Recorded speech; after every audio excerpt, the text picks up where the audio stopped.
Grinding grinding को हिंदी में अपघर्षक कहते हैं या इसे एब्रेसिव भी कहते हैं इंग्लिश में। तो ग्राइंडिंग का काम क्या होता है, ग्राइंडिंग होती क्या है?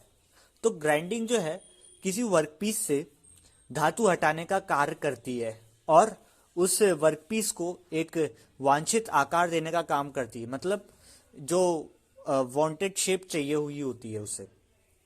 ठीक है। अब ग्राइंडिंग भी तीन भागों में विभाजित की गई है। पहली तो होती है सरफेस ग्राइंडिंग, दूसरी होती है सिलेंड्रिकल ग्राइंडिंग और तीसरी होती है सेंटरलेस ग्राइंडिंग। तो सरफेस ग्राइंडिंग को हिंदी में कहते हैं सतह ग्राइंडिंग।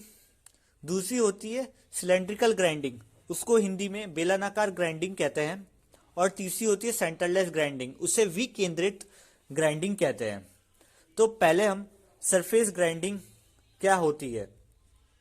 तो सरफेस ग्राइंडिंग मशीन को समझना पड़ेगा सरफेस ग्राइंडिंग के लिए। तो राइट साइड में हम 3D मॉडल देख सकते हैं, जो रियल मॉडल है एक्चुअल सरफेस ग्राइंडिंग मशीन का, वो हम देख सकते हैं। और उसके लेफ्ट साइड में उसके पार्ट्स के नाम दिए गए हैं सरफेस ग्राइंडिंग मशीन के। तो आप लेफ्ट साइड में देख सकते हैं एकदम ऊपर की तरफ लिखा होगा ग्राइंडिंग व्हील और व्हील गार्ड। तो ये ग्राइंडिंग व्हील का काम क्या होता है, ग्राइंडिंग व्हील क्यों लगी हुई होती है? तो किसी भी वर्कपीस से धातु हटाने का काम और उसकी वर्कपीस की एकदम फिनिशिंग एक्यूरेट है, इसलिए ग्राइंडिंग व्हील का उपयोग किया जाता है। व्हील गार्ड का काम क्या होता है? ये ग्राइंडिंग व्हील को सपोर्ट करता है और ग्राइंडिंग व्हील को संभाल के रखता है। ठीक है। और ग्राइंडिंग व्हील को हिंदी में अपघर्षक व्हील के नाम से भी जाना जाता है। और उसके नीचे आप देख सकते हैं स्प्लैश गार्ड लगा हुआ है। ये स्प्लैश गार्ड का काम क्या होता है? जब भी कोई ग्राइंडिंग प्रोसेस हो रही होती है ना, तो ये कूलेंट का उपयोग करता है, जिससे ये उस वर्कपीस और ग्राइंडिंग व्हील के ऊपर है ना कूलेंट का स्प्लैश करता है, जिसके कारण जो वर्कपीस है और ग्राइंडिंग व्हील के बीच में कोई भी फ्रिक्शन ना हो और ग्राइंडिंग व्हील कार्य करते समय जो है गर्म ना हो। और उसके नीचे हम देख सकते हैं x axis hand wheel with power feed लिखा हुआ है। ये जो है ये पावर फीड करता है किस पे? वर्कपीस पे, एक्स डायरेक्शन में ये हैंड व्हील।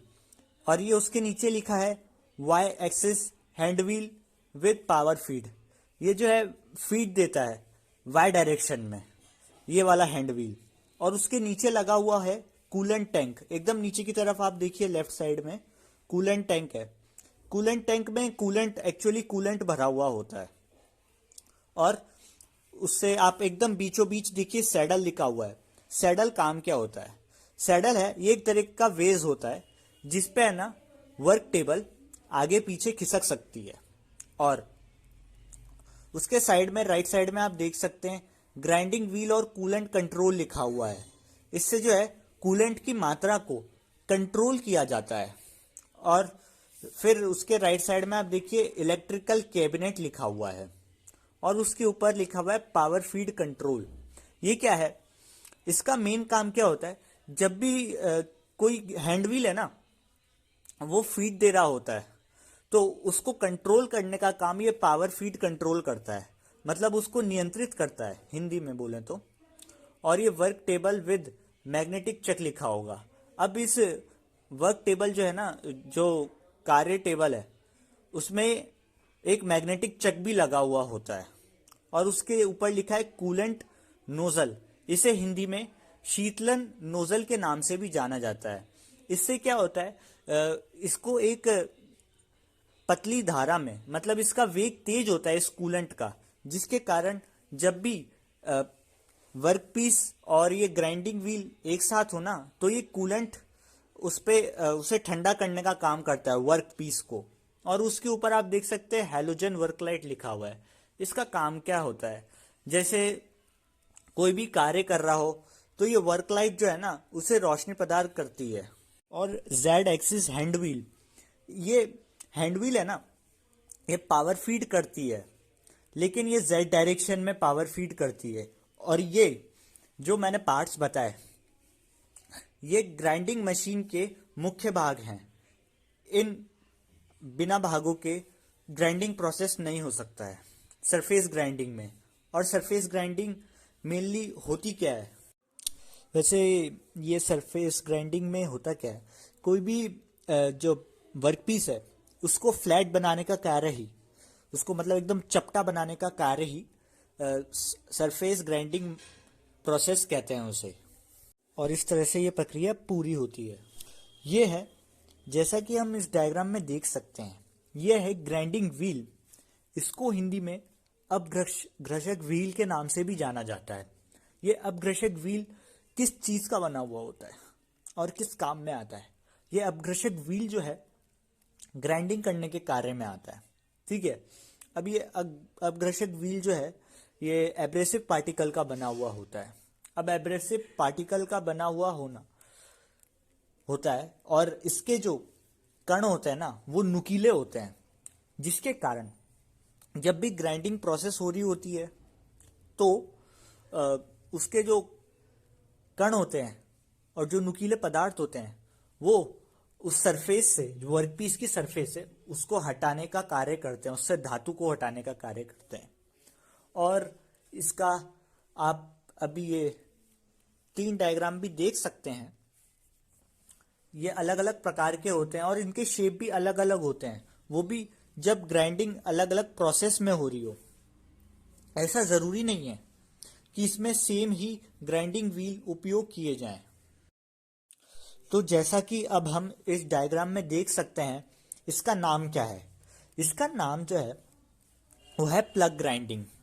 इसमें जो ग्राइंडिंग व्हील होती है ना उसको वर्कपीस के ऊपर रखा जाता है, और जबकि जो वर्कपीस होता है उसको एक व्हील से बांधा हुआ जाता है और ग्राइंडिंग व्हील को इसके ऊपर नीचे चलाया जाता है। और इसमें जो ग्राइंडिंग व्हील होती है ना वो एकदम स्थिर रहती है, ना आगे ना पीछे मूव होती है, बस ऊपर नीचे मूव होती है। और आप देख सकते हैं ये ऊपर की तरफ ग्राइंडिंग व्हील की फोटो है और नीचे की तरफ वर्कपीस की। तो यह चित्र सेंटरलेस ग्राइंडिंग का है। इसमें क्या होता है सेंटरलेस ग्राइंडिंग में? इसमें वर्कपीस आप देख सकते हैं बीच में, ये एकदम छोटा सा पतली पतली रॉड दिख रही है आपको, ठीक है। और उसके साइड में आप 2 व्हील देख सकते हैं, एक बड़ा और छोटा। अब इसमें क्या होता है, इसमें वर्कपीस को ना किसी चक या किसी सेंटर में पकड़ा नहीं जाता किसी मशीन के द्वारा। सेंटरलेस ग्राइंडिंग का यही एक फायदा है कि इसमें कोई भी होल्डिंग डिवाइस नहीं होते हैं, मतलब पकड़ने के लिए कोई भी डिवाइस उपलब्ध नहीं होते हैं। तो इसमें जो पकड़ने के लिए उपलब्ध डिवाइस होते हैं वो होते हैं रेगुलेटिंग व्हील, जो आप छोटा छोटा देख सकते हैं राइट साइड में, और लेफ्ट साइड में आप बड़ी सी व्हील देख सकते हैं जिसे ग्राइंडिंग व्हील कहते हैं। अब इसका मेन कार्य क्या होता है? ग्राइंडिंग व्हील जो बड़ी वाली है, इसका मेन कार्य यह होता है कि ये चक के डायरेक्शन में ही घूमती है। और आप छोटी वाली देख सकते हैं रेगुलेटिंग व्हील जो राइट साइड में बनी हुई है, ये भी चक के साथ उसी डायरेक्शन में घूमती है। लेकिन जो वर्कपीस है, आप पतली सी रॉड देख रहे हैं, वो उनके ऑपोजिट डायरेक्शन में घूमती है। ऐसा क्यों होता है? क्योंकि ये जो है जो वर्कपीस के साइड से है ना पदार्थ हटाने का काम करती है, और जबकि इनका जो मूव होता है वो एक्सियल डायरेक्शन में होता है। इसी तरह ये प्रक्रिया पूरी होती है।